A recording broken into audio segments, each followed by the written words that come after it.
야고보서 2장 14절로 26절까지의 말씀을 한 절씩 교독하도록 하겠습니다. 제가 먼저 14절부터 교독합니다. 내 형제들아, 만일 사람이 믿음이 있노라 하고 행함이 없으면 무슨 유익이 있으리요? 그 믿음이 능히 자기를 구원하겠느냐? 만일 형제나 자매가 헐벗고 일용할 양식이 없는데 너희 중에 누구든지 그에게 이르되 평안히 가라, 덥게 하라, 배부르게 하라 하며 그 몸에 쓸 것을 주지 아니하면 무슨 유익이 있으리요? 이와 같이 행함이 없는 믿음은 그 자체가 죽은 것이라. 어떤 사람은 말하기를 너는 믿음이 있고 나는 행함이 있으니 행함이 없는 내 믿음을 내게 보이라. 나는 행함으로 내 믿음을 내게 보이리라 하리라. 내가 하나님은 한 분이신 줄을 믿느냐? 잘 아는도다. 귀신들도 믿고 떠느니라. 아, 허탄한 사람들아, 행함이 없는 믿음이 헛것인 줄을 알고자 하느냐? 우리 조상 아브라함이 그 아들 이삭을 제단에 바칠 때에 행함으로 의롭다 하심을 받은 것이 아니냐? 내가 보거니와 믿음이 그의 행함과 함께 일하고 행함으로 믿음이 온전하게 되었느니라. 이에 성경에 이른바 아브라함이 하나님을 믿으니 이것을 의로 여기셨다는 말씀이 이루어졌고 그는 하나님의 벗이라 칭함을 받았나니. 이로 보건대 사람이 행함으로 의롭다 하심을 받고 믿음으로만은 아니니라. 또 이와 같이 기생 라합이 사자들을 접대하여 다른 길로 나가게 할 때에 행함으로 의롭다 하심을 받은 것이 아니냐? 우리 26절 같이 합독합니다. 영혼 없는 몸이 죽은 것 같이 행함이 없는 믿음은 죽은 것이니라. 아멘. 아멘.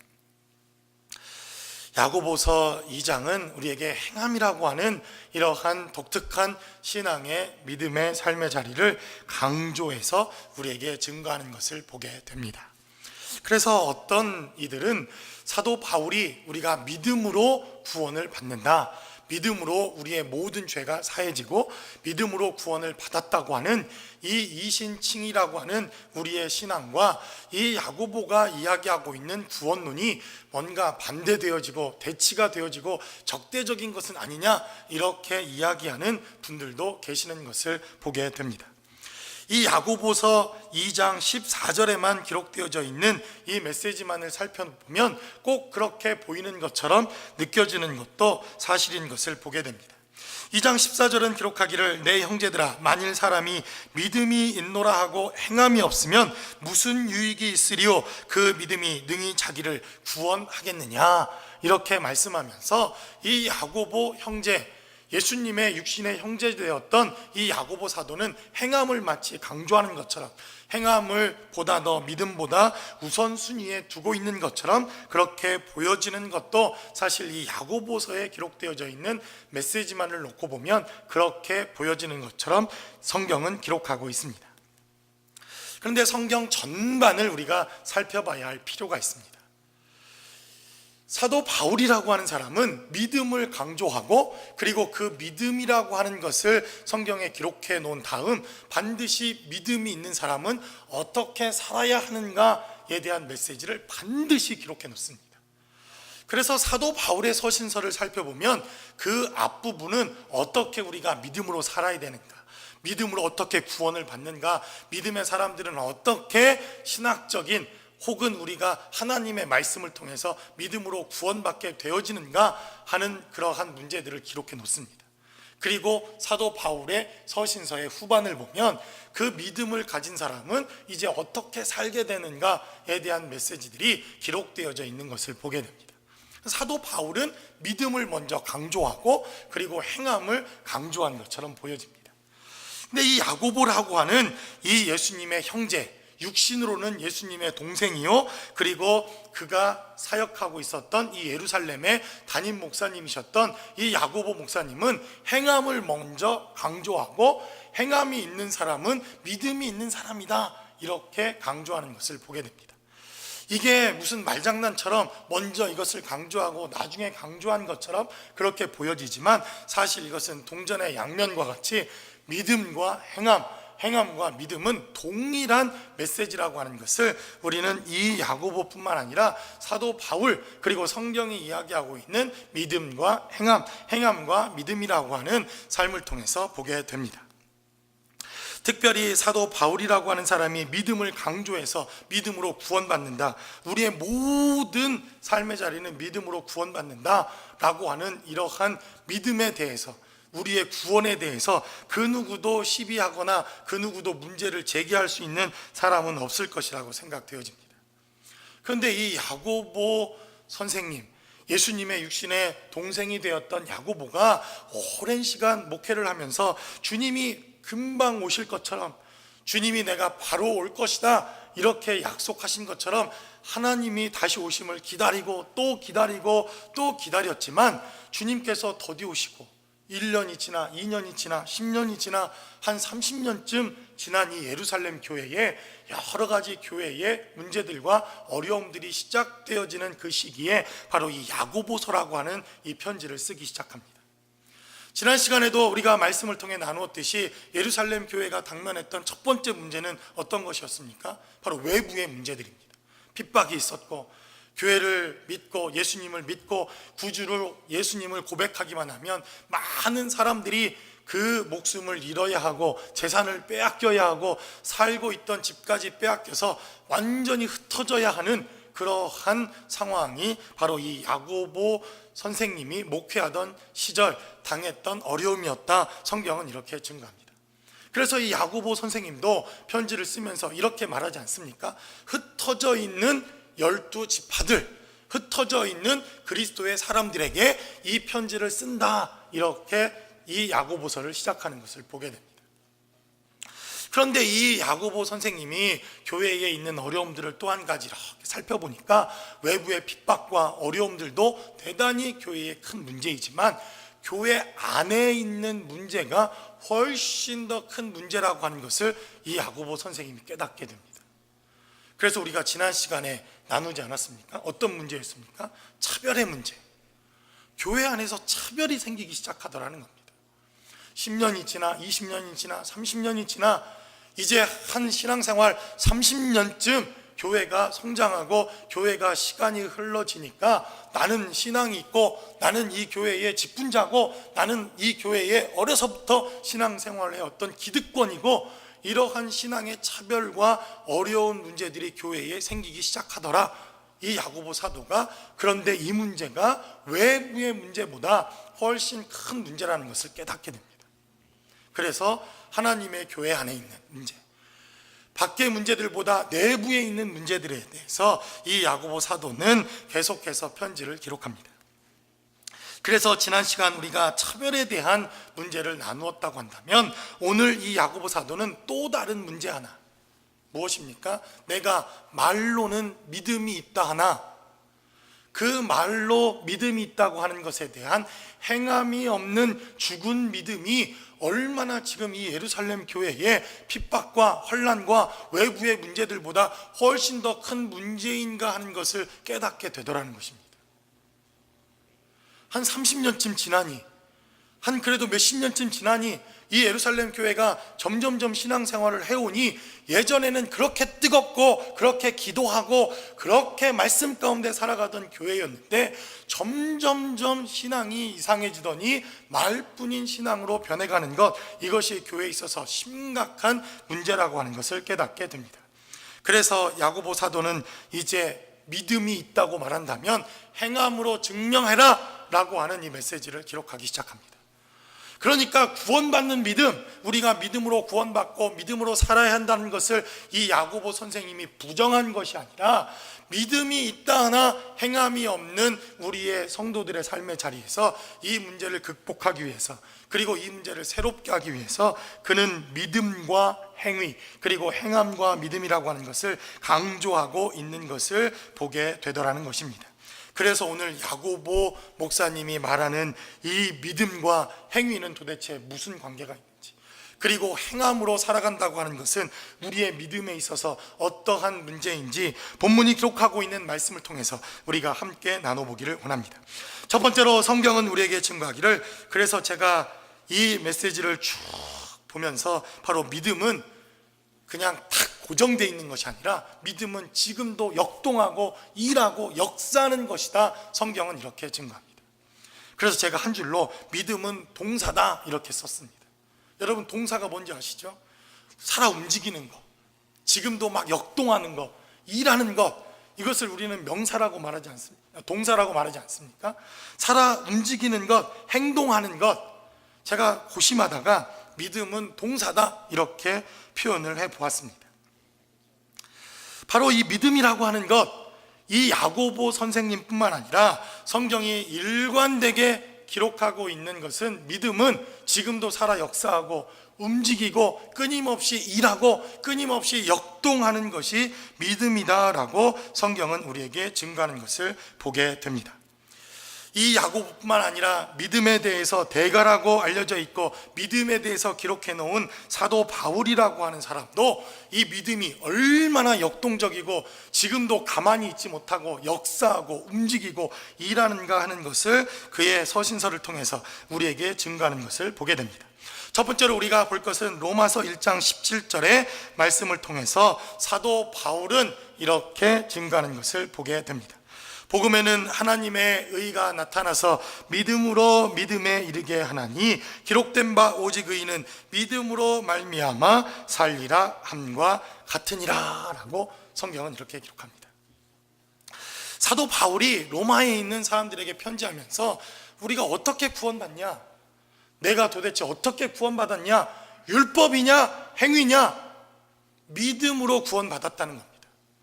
그래서 사도 바울은 로마서 1장 17절을 통해서 하나님의 말씀에는 의가 나타나고 믿음이 있는데 그 믿음이 무엇인가? 바로 우리를 구원시켜주는 하나님의 믿음이다 이렇게 증거하는 것을 보게 됩니다. 특별히 구약성경 하박국 2장 4절에 기록된 대로 나의 의인은 오직 믿음으로 말미암아 살리라 함과 같으니라, 이 말씀을 사도 바울은 로마서에 기록해 놓으면서 믿음으로 살아야 한다, 믿음으로 구원받는 것이다, 오직 우리의 믿음만이 우리를 구원한다 이렇게 증거하는 것을 보게 됩니다. 저도 이것에 대해서 또 다른 이의를 제기할 필요도 없고 문제 제기할 의의도 없다고 생각되어집니다. 저와 여러분들도 그래서 어떻게 구원받았습니까? 믿음으로. 주님이 우리의 하나님이심을 믿음으로, 예수가 우리의 모든 십자가에서 죄사함을 주었다는 것을 믿음으로, 지금도 그분이 이 땅에 다시 오실 것을 믿음으로 우리는 구원받았다. 이것이 바로 사도 바울이 로마서 1장 17절을 통해서 우리가 구원받는 믿음에 대해서 증거하는 것을 보게 됩니다. 그런데 사도 바울은 이 믿음에 대해서 여기에 끝난 것이 아니라 갈라디아서라고 하는 서신을 또 하나 그는 기록합니다. 그러면서 갈라디아서 3장 11절에 또 기록하기를, 또 하나님 앞에서 아무도 율법으로 말미암아 의롭게 되지 못할 것이 분명하니 이는 의인은 믿음으로 살리라 하였음이라 라고 성경은 기록합니다. 지금 갈라디아서 3장 11절에 기록된 말씀을 또 보니까 하박국 2장 4절에 기록된 말씀을 사도 바울이 또 이렇게 빌려다가 갈라디아서를 쓰면서 3장 1절에 율법으로는 아무도 의롭게 되지 못하는데 믿음으로만 우리가 의롭게 된다 말하면서 하박국 2장 4절의 말씀을 또 기록해 놓습니다. 의인은 그래서 믿음으로 산다 이렇게 말합니다. 그러니까 지금 로마서에 기록되어져 있는 믿음과 이 갈라디아서에서 말하는 믿음이 좀 차이가 있는 것을 아시겠습니까? 우리가 믿음으로 구원받는 믿음을 로마서가 이야기하고 있다면, 이제 구원받고 난 다음 월요일도 믿음으로 살아야 하고, 화요일도 믿음으로 살아야 하고, 수요일도 믿음으로 살아야 하고, 목요일, 금요일, 토요일도 믿음으로 살아야 한다는 것을 갈라디아서는 써놨다는 겁니다. 그러니까 예수님의 십자가에 같이 못 박혔던 강도처럼 믿음으로 구원받자마자 우리가 딱 천국에 가버리면 갈라디아서가 필요 없었을 텐데, 아니 요즘에는 참 의료 기술이 좋아져서 60이면 시니어 측에도 끼어들어가지 않지 않습니까? 제가 여러분들에게 충격적인 고백 하나 하지 않았습니까? 아니 제가 무슨 특정 그 브랜드를 얘기할 수 없어서 거기를 갔더니 시니어 디스카운트를 주더라고요, 저한테. 얼마나 충격을 받았는지 애들이 그걸 보고 깔깔깔거리고 웃으면서, 지금은 우리가 그래도 100세 인생, 100세 건강을 논하는 이러한 시대 아닙니까? 그러니 예수 믿고 우리가 강도처럼 그냥 천국에 가면 갈라디아서가 필요 없을 텐데, 이 땅에 살아야 할 삶의 자리가 하나님께서 주신 육신의 삶의 자리가 있으니까 사도 바울은 갈라디아서를 씁니다. 믿음으로 구원받았냐? 그럼 이렇게 살아야 된다. 믿음으로 구원받는 것으로 끝나지 않고 이렇게 살아야 한다는 기록을 쓰는 것이 갈라디아서입니다. 그래서 믿음으로 이렇게 살고, 직장에 가면 이렇게 살고, 이웃들과는 이렇게 살고, 이렇게 믿음으로 살아라, 갈라디아서를 써놓고는 이 하박국 2장 4절의 말씀을 통해서 믿음으로 살아야 된다, 이렇게 말합니다. 그러니까 이 로마서에 기록된 믿음과 갈라디아서의 믿음은 조금 다릅니다. 이해가 되시죠?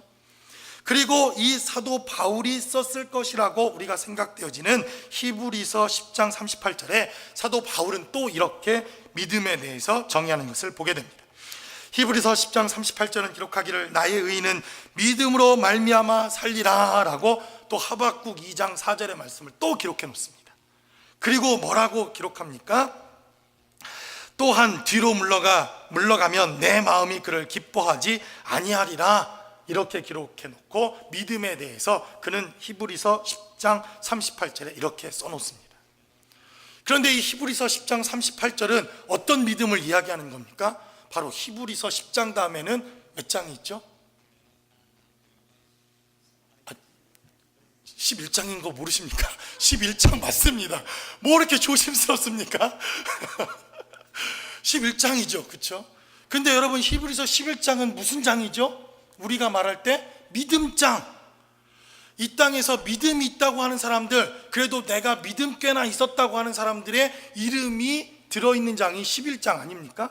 그러니까 히브리서 10장 38절에 말하고 있는 이 믿음은 히브리서 11장에 기록되어 있는 믿음을 설명하기 위해서 히브리서 10장에서 또 이 믿음에 대해서 말합니다. 그러니까 어떤 믿음입니까? 히브리서 11장 끝내주는 믿음 아닙니까? 그냥 한마디로 끝내주는 믿음. 각각의 사람들이 막 등장을 하지만 그래도 내가 성경에서 믿음 꽤나 있었다고 하는 사람들, 믿음의 어떤 완성, 믿음의 뭔가 큰 믿음의 역사를 보여주었던 바로 그 믿음, 그 믿음에 대해서 히브리서 10장에서는 기록해 놓고 우리에게 증거하는 것을 보게 됩니다.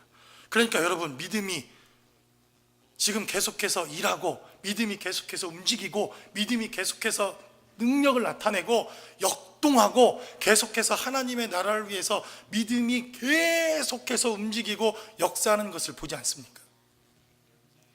그래서 사도 바울도 말하기를 이 믿음은 그냥 가만히 있는 것이 아니라 끊임없이 지금도 역사하고, 끊임없이 지금도 일하고, 끊임없이 지금도 하나님의 놀라운 능력으로 역사하는 것이 믿음이다, 이렇게 증거하고 있다는 것입니다. 제가 지금까지 설명한 게 도대체 모르겠거든. 제가 한 가지 예를 들어볼 테니까 잘 들어보십시오. 밥 먹어? 밥 먹어? 밥 먹어? 도대체 나는 무슨 말인지 모르겠다 하시는 분, 다 알아들으셨죠? 첫 번째는 무슨 말이에요? 밥 먹냐고 물어보는 거잖아요, 그렇죠? 밥 먹어? 밥 먹어. 두 번째는 대답이죠, 대답. 그리고 그럼 계속 밥 먹어, 이런 뜻이죠. 그러니까 지금 하박국이라고 하는 2장 4절 의인은 믿음으로 살리라 라고 하는 이 메시지가 기록되어졌지만 로마서에서, 갈라디아서에서, 히브리서에서 이 메시지가 쓰여지는 쓰임새는 조금씩 다르더라. 성경은 이렇게 말합니다. 믿음으로 구원받았냐? 그럼 믿음으로 살아야 된다는 것입니다. 믿음으로 살고 있냐? 그러면 거기에 그칠 것이 아니라 그 믿음을 통해서 믿음의 역사를 이루고, 히브리서 11장에 기록되어져 있는 네가 믿음으로 어떻게 살아왔냐라고 말하는 그 마지막 한 줄, 믿음의 역사를 기록할 만한 그 믿음까지 자라가고 살고 능력을 나타내고, 그리고 결국 하나님 앞에 서는 그날까지 믿음의 역사를 이루는 것, 이것이 믿음이다 라고 성경은 우리에게 증거합니다. 그래서 우리는 지금 어디까지 지금 와 있는 겁니까? 여러분들은 이 믿음으로 살다가 어디에서 지금 중단해버리고 말았습니까? 목사가 되어지면 이 믿음의 성장과 삶의 자리가 거기에 끝나는 겁니까? 내가 이제 장로가 되고 내가 이제 안수집사가 되고 권세가 되어지면 그것으로 내 삶의 자리는 끝나는 것입니까? 내가 이제 은퇴를 하고 이제 그래도 신앙생활 40-50년 했는데 그 정도 됐으면 내 믿음은 거기서 이제 끝나는 것입니까? 야고보 선생님은 이렇게 말합니다. 30년, 40년 장로가 되고 목사가 되어지고 신앙생활을 해왔던 사람들이 어느 날인가부터 나는 믿음이 있다 이렇게 말하지만 더 이상 믿음으로 행하지 않고 믿음으로 자라지 않고 더 이상 믿음의 성장이 없고 왠지 믿음이 그 자리에서 멈춰버린 것 같은 그 사람들을 향해서 바로 이 믿음은 지금도 역사하고 있고 지금도 움직이고 지금도 일해야 한다는 것을 사도 바울은 우리에게 증거하고 있다는 것입니다. 그래서 믿음은 뭐다? 동사다. 움직이고 일하고 아직도 역사하고 이 믿음이라고 하는 것이 뿌려지기만 하면 그래서 난리가 나고 도대체 무엇인지는 모르지만 이 믿음이라고 하는 것이 하나 뚝 떨어지니까 세상이 뒤집어지고 역사는 이러한 하나님의 은혜와 능력이 있는 것, 이것이 바로 믿음이다 라고 성경은 우리에게 증거합니다. 그래서 교회가 30년이 지나 40년이 지나 50년이 지나 100년이 지나도 이 믿음은 끊임없이 성장하고 또 성장하며 또 성장해서 바로 하나님의 나라의 크기만큼 성장되어지는 역사가 있는 것, 이것이 바로 믿음이다 라고 성경은 우리에게 증거합니다. 그러므로 저와 여러분들의 삶의 자리에 끊임없는 믿음의 역사가 함께 하시기를 주님의 이름으로 간절히 축원합니다. 그래서 이 예수님의 동생 베드로는 뭐라고 말합니까? 배고프냐? 그럼 주라는 겁니다. 그냥 배고프냐? 네가 배고픈 것을 믿는데 배불러질 것을 믿습니다. 이게 믿음이 아니라는 겁니다. 여러분들 가운데 혹시 낚시 좋아하시는 분 계십니까? 제가 이 목사가 되고 나서 한 가지 그래도 하나님께 감사한 것은 세상 잡기를 다 끊었다는 거. 제가 이렇게 곰곰이 제 삶을 돌아보니까 참 목사가 안 됐으면 지금 저도 어디 저수지에 낚싯대 들이우고 이 강태공 노릇을 했을 가능성이 상당히 많습니다. 얼마나 낚시를 제가 옛날에 좋아했는지. 근데 제가 예전에 거듭나기 전 그 낚시를 즐길 때 제 옆에서 낚시하는 그 강태공 부자가 있었습니다. 근데 저는 넣기만 하면 막 붕어가 이만한 게 올라오고 잉어가 막 이따만한 게 올라오고, 여러분 이 낚시꾼들은 다 뻥이란 거 아시죠? 거의 이 정도는 한 10분의 1 정도로 생각하시면 됩니다. 놓친 거는 더 커. 막 놓친 건 막 이따만한 걸 놓쳐. 그런데 옆에 있는 그 아들내미가 낚시터는 조용하니까 얘기가 들립니다. 아빠, 왜 우리는 피레미만 올라와? 왜 우리는 송사리만 올라와? 저 아저씨는 넣었다 하면 막 이따만한 게 올라오는데. 그래서 제가 이렇게 보니까 뭐가 도대체 문제인가 이렇게 보니까 딱 한 가지, 저 사람은 평생 피라미 아니면 송사리만 잡는 낚시꾼이라는 게 한눈에 확 들어옵니다. 여러분, 제가 뭐 영안이 열려서 아니면 막 무슨 무당처럼 신기가 있어서 딱 보면 합니까? 보니까 낚싯바늘 미끼가 송사리 올챙이만 들어올리는 낚싯대 미끼 던지고 낚시를 던지니까 그것만 물어 올라오는 것을 보게 됩니다. 알려줄까 말까 하다가 원래 낚시꾼들은 절대 안 알려줍니다. 명당 자리도 안 알려주고 좋은 고기 나오는 것도 절대 알려주지 않습니다. 제가 그때 경험한 거 아닙니까? 제 쪽으로만 물고기가 막 몰려오는 것 같고 저쪽은 송사리, 피레미. 바로 믿음에 대해서 우리에게 말합니다. 믿음이 행함이라는 것이 무엇입니까? 또 다른 낚싯대를 던지는 것, 또 다른 낚싯바늘을 던지는 것, 또 다른 우리의 삶의 자리에 하나님이 주시는 놀라운 역사를 증거하는 것, 바로 그런 것과 같은 것이다 라고 이 야고보 사도는, 야고보 선생님 우리에게 증거하더라는 것입니다. 그래서 믿음은 여전히 움직이고 믿음은 지금도 역사하고 있고 믿음은 끊임없이 우리에게 삶의 능력으로 나타나고, 이 믿음이 안 보이는 것 같지만 그래서 살아서 역사하고 폭발적인 능력과 역사를 가져오는 것. 그래서 사도 바울도, 그래서 야고보도, 그래서 베드로도 믿음에 대해서 증거할 때 바로 이 믿음은 살아있는 것이다, 이렇게 증거하고 있더라는 것입니다. 저와 여러분들의 영혼의 심령 가운데 이렇게 살아 역사하는 믿음의 역사가 늘 함께 하실 수 있기를 주님의 이름으로 간절히 축원합니다. 두 번째로 성경은 우리에게 증거하기를 또 다른 믿음에 대해서, 그래서 이 야고보 사도는 우리에게 증거합니다. 헛한한 사람들아, 행함이 없는 믿음이 헛것인 줄을 알고자 하느냐, 이렇게 묻습니다. 이렇게 이야기했더니, 아니 사도 바울이라고 하는 선생님은 믿음만 있으면 된다고 하더이다. 누군가 또 이렇게 잘난 척을 좀 했겠죠. 내가 사도 바울의 믿음에 대해서, 칭의에 대해서 신학 공부를 했더니 사도 바울은 말하기를 믿음만 있으면 된다고 하더이다, 이렇게 말하자 야고보 선생님은 믿음에 또 다른 이름이 있다는 것을 우리에게 가르쳐 줍니다. 그게 무엇입니까?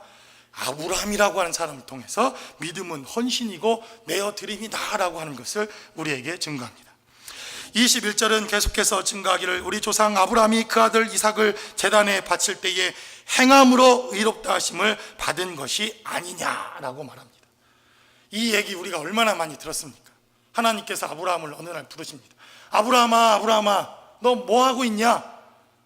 이렇게 물으니까 아브라함이 대답을 합니까? 무려 17년 동안 아브라함은 대답이 없었다, 이렇게 성경은 우리에게 증거합니다. 17년 동안 아브라함이 대답이 없었다는 겁니다. 뭐 하느라고요? 이 이삭하고 노느라고. 여러분, 100세가 되어서 아들이니 얼마나 이 아들이 귀한 아들입니까? 눈에 넣은들 아프겠습니까? 이 호주머니에 데리고 다닌들 무겁겠습니까? 그러니까 물고 빨고 그냥 하나님께서 아브라함아, 아브라함아 부르는데도 이 귀와 눈과 모든 신경은 어디에 가 있는 겁니까? 이삭에게 가 있는 겁니다. 그러니까 성경에 창세기에 기록된 대로 하나님께서 아브라함에게 17년 동안, 18년 동안 아무 말씀이 없었던 게 아니라 끊임없이 아브라함을 부르고 또 부르고, 부름에도 불구하고 이 아브라함의 모든 귀와 눈과 모든 신경은 그냥 이삭에게 다 가 있는 겁니다. 아니, 그런 것 같습니다. 성경에 또 정확하게 안 써 있는데 그렇게 얘기했다가 또 그렇게 보이더라는 겁니다. 성경에 꼭 그렇다 이렇게 써 있진 않지만, 그런데 한 17세쯤 되니까 아브라함아, 아브라함아 하나님 부르시니까 들리기 시작합니다. 왜? 어렸을 때나 이쁘지, 한 17살쯤 되니까 이게 이쁩니까? 속색이기 시작하지. 아이고, 저게 장계는 가야 될 텐데, 저게 그래도 좀 어떻게 좀 해야 될 텐데, 속썩이기 시작하고 말 안 듣기 시작하니까 그때 하나님의 음성이 들려온 것은 아닐까. 우리 목사님이 그러는데 그랬대, 이렇게 단정 지으면 안 됩니다. 그런 것처럼 보여지더라는 겁니다. 그래서 이제 아브라함이 하나님의 음성이 들려오기 시작합니다. 아브라함아, 아브라함아, 내가 도대체 지금 뭘 하고 있냐? 내 이삭하고 17년 동안 잘 놀았습니다. 그래? 그러면 이제 이삭을 내놓아라, 이렇게 말합니다. 아브라함이 처음에 이 얘기를 듣고 과연 어땠을까라는 생각을 해봅니다. 틀림없이 아브라함이 아이고 할렐루야, 주님 그렇지 않아도 그 음성이 언제쯤 들려오나 기다리고 있었습니다. 너 일로 와봐, 확, 이렇게 했습니까? 저는 이러지 않았을 거라고 생각이 듭니다. 내가 새벽 기도를 간만에 나와서 이게 하나님의 음성을 잘못 들었지, 아유 내일은 정신 차리고 잘 기도해야지, 내가 금식 기도를 하지 말아야 돼, 금식 기도했더니 이게 이제 헛것이 들리기 시작하는구나, 어쩌면 아브라함이 그렇게 얘기하지 않았을까라는 생각도 해봅니다. 하나님 도대체 무슨 말씀입니까? 저에게 주신 자식을 내놓으라니요? 라고 반문해서 따져 묻지는 않았을까라는 생각을 해봅니다.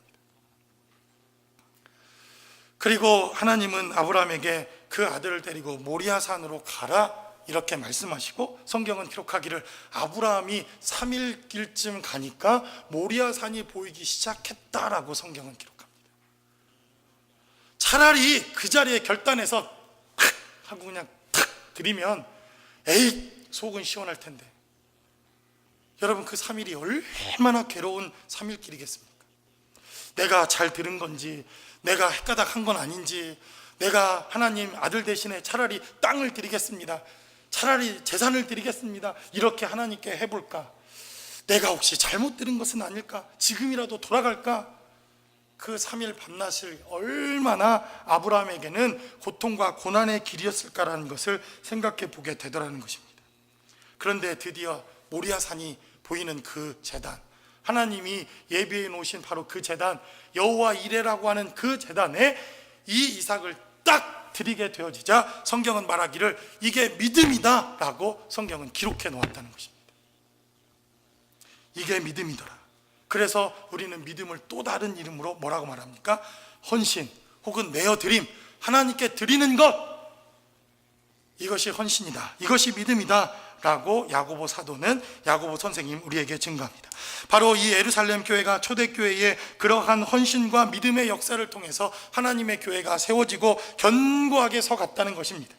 사도들이 하나님의 은혜와 능력을 경험하게 되어지자 그들의 모든 재산과 그들의 모든 물질들을 사도의 발 앞에 내어놓고 가난한 자들과 나누고 하나님의 물질이 필요한 자들에게 섬기고 봉사하고 드려지고, 하나님의 물질이 필요한 곳곳마다 이 물질이 쓰여지자 성도들의 부흥과 능력의 역사가 하나님의 교회, 예루살렘 교회에 있었다라고 사도행전은 기록해 놓습니다.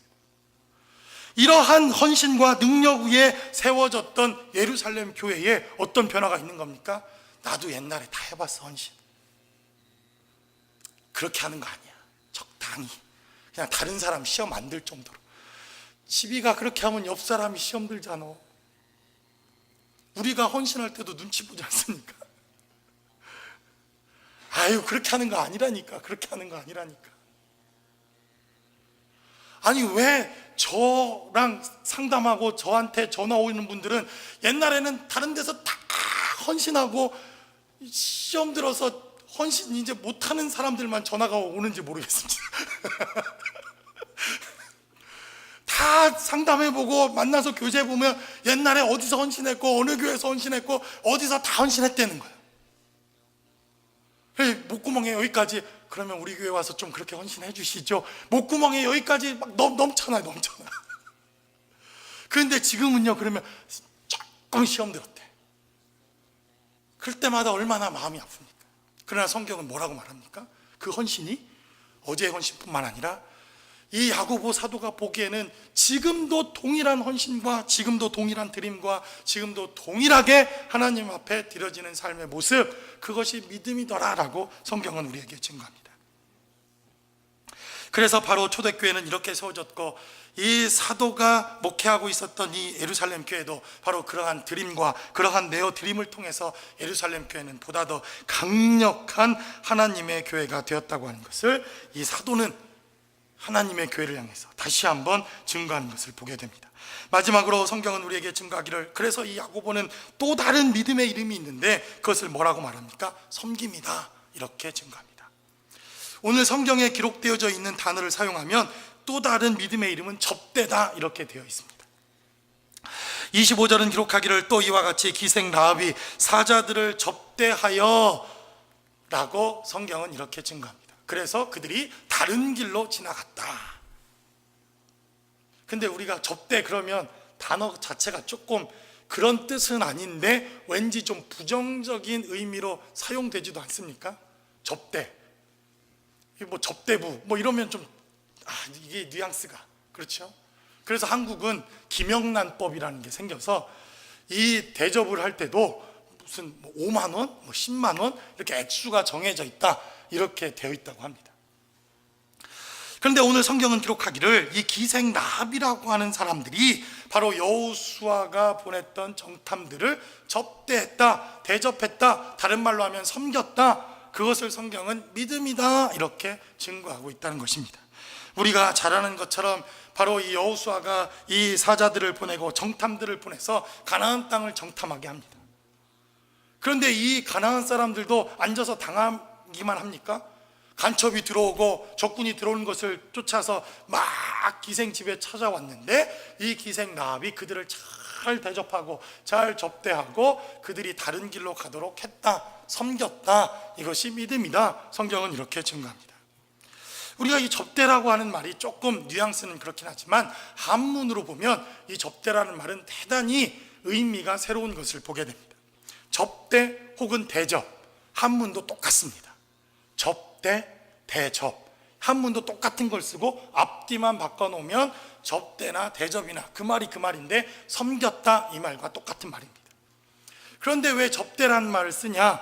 사람을 더 강조하기 위해서. 지금 대접하고 섬기고 있는 사람들을 더 강조할 때는 접대라고 하는 단어를 씁니다. 그런데 섬기고 있는 그 행위를 더 강조할 때는 대접이다라고 하는 것을 더 강조합니다.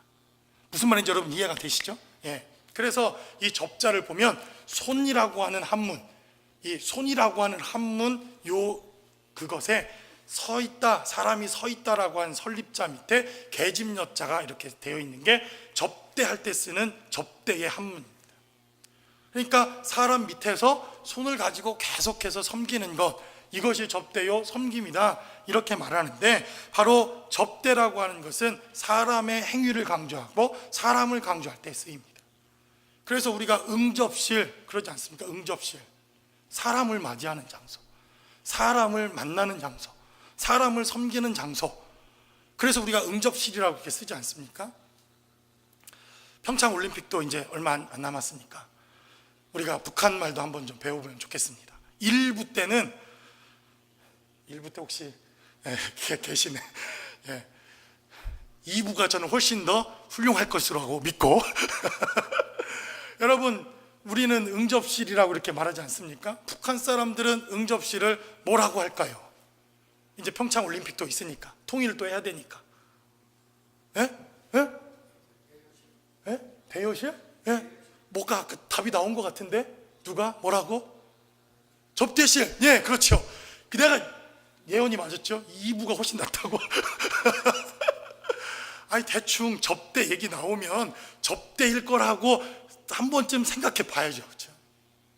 그래서 북한 사람들은 응접실을 접대실이다 이렇게 부릅니다. 사람을 강조하고 사람을 만나는 것을 강조하는 것. 그래서 이 라합이라고 하는 이 사람이 그들을 섬기고 그 사자들을 숨겨주고 그들이 다른 길로 가게 하는 것, 이것이 섬김이었다라고 말합니다. 바로 섬김은 다른 길로 가게 할 수 있게 하는 데까지 돕고 그들을 섬기고 그들을 위해서 수고하는 것이 섬김이다라고 말합니다.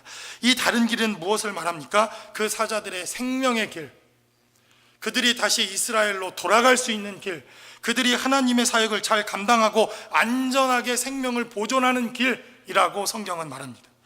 그래서 예수님께서도 우리를 섬기시고 저 십자가에서 죽으셔서 우리를 섬기신 이후 우리에게 또 다른 길을 주셨습니다. 그게 무엇입니까? 구원이다 말합니다. 그래서 우리가 섬기는 것은 그 사람이 다른 길로 갈 수 있을 때까지, 다른 길로 가야 할 때까지 섬기는 것, 이것이 섬김이다 라고 말합니다. 그래서 사도 바울이라고 하는 사람도 스데반의 섬김이 있지 않았습니까? 그 스데반의 섬김을 통해서 예수 믿는 사람을 잡아 죽이겠다고 쫓아가던 그 사도 바울에게 또 다른 길을 스데반은 증거합니다. 그리스도인을 섬기고 하나님을 섬기는 바로 그 길을 주었다는 것입니다. 마찬가지로 초대교회에도, 바로 이 예루살렘 교회에도 하나님의 사람들이 이러한 죽음을 통해서, 이런 섬김을 통해서 지금 이 예루살렘 교회에 신앙생활하고 있는 바로 많은 사람들이 새로운 길을 갈 수 있도록, 새로운 길을 가도록, 바로 그 길이 하나님의 은혜의 길이요 구원의 길이요 하나님 나라에 가는 길로 가기까지 섬겨주었던 이 섬김 때문에 라고 하는 것을 이 야고보 사도는 우리에게 증거하고 있다라는 것입니다. 그래서 여러분, 우리가 예배하고 우리가 섬기고 누군가를 섬기는 그 자리 어디까지입니까? 그가 새로운 길을 가는 자리까지, 그가 하나님의 길을 가는 그 자리까지, 그에게 생명의 길을 갈 수 있는 그의 삶의 자리까지, 그래서 그들이 천국에 가는 그 길의 삶의 자리로 가는 데까지 우리가 섬기는 것, 이것을 성경은 무엇이라고 말합니까? 믿음이다, 이렇게 증거하는 것을 보게 됩니다. 그래서 야고보 사도는 믿음은 멈춘 것이 아니라 지금도 움직인다 이렇게 말합니다. 지금도 일하고 있다, 지금도 역동적으로 역사하고 있다라고 말합니다. 끊임없이 움직이는 것이 믿음이요, 살아있는 것이 믿음이요, 생명을 갖고 있는 것이 믿음이요, 보이지 않지만 그러나 보이는 것보다 더 확실하게 살아 역사하는 것이 믿음이다 있다라고 증거하면서 바로 이 예루살렘 교회는 이러한 행함이 있는 믿음, 살아있는 믿음, 역사하는 믿음을 통해서 이 교회가 세워졌고 앞으로도 교회는 이러한 믿음을 통해서 세워질 것이라고 우리에게 증거합니다. 혹시 여러분들이 이 믿음의 자리에서 지금 내가 쉬고 있다면, 쉬고 있으면 좀 어떻습니까? 다시 가면 되지. 내가 그래도 이 정도면 믿음의 사람이지라고 자고하고 있다면 좀 교만한들 어떻겠습니까? 그 자리에서 다시 하나님 앞에 무릎 꿇고 기도하며 다시 믿음의 삶을 시작하면 되지 않겠습니까? 저와 여러분들의 삶의 자리에 이렇게 살아있는 믿음, 그리고 행함이 있는 믿음, 그 행함을 통해서 하나님의 역사심이 늘 함께 할 수 있는 역동적인 삶의 믿음이 저와 여러분들의 삶의 자리에 늘 함께 하실 수 있기를 주님의 이름으로 간절히 축원합니다. 기도하겠습니다. 우리 시간 기도할 때 믿음은 그래서 살아있는 것이다 라고 말합니다. 지금도 일하고 있다고 말합니다. 지금도 역사하고 있다는 것입니다. 우리가 지금 죽어있는 우리의 삶의 믿음이 있다면 깨워야 할 필요가 있습니다. 하나님, 정말 잠자고 있는, 그리고 멈춰서 있는 우리의 믿음의 삶의 자리가 있다면 깨워서 흔들어서 다시 믿음이 역동하는 믿음이 될 수 있게 해달라고. 살아 움직이는 믿음, 살아 역사하는 믿음, 그래서 그 믿음을 통해서 지금도 일하는 하나님의 나라를 우리가 경험할 수 있게 해달라고. 우리 이 시간 다시 한번 우리의 삶의 자리에 믿음으로 살아갈 수 있는 우리의 삶의 자리가 있게 해달라고. 이 시간 다 같이 한 목소리로 기도하겠습니다.